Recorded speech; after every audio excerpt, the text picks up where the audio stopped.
Le rêve brisé d'une nouvelle vie en Europe. Ces milliers de Marocains rentrent chez eux. C'est la quasi-totalité des 60 000 personnes arrivées en Espagne, le plus souvent à la nage, ces derniers jours. Avons-nous donc assisté à un afflux d'une ampleur inédite? Oui, car ces arrivées massives dépassent largement le précédent de 2021. Mais ces migrants sont repartis aussi soudainement qu'ils sont arrivés.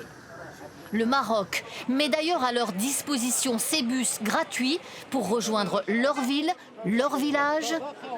Déception et amertume.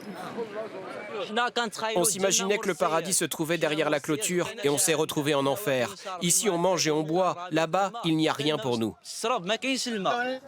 Cette crise migratoire est-elle un moyen de pression pour le Maroc?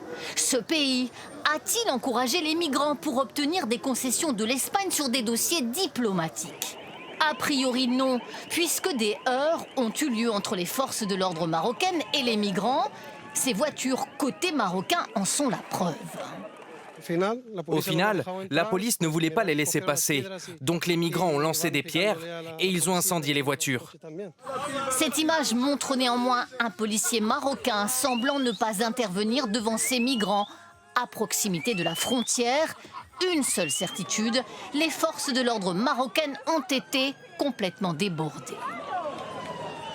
Les migrants peuvent-ils se rendre dans l'Union européenne? Non, car les règles de l'espace Schengen sont claires.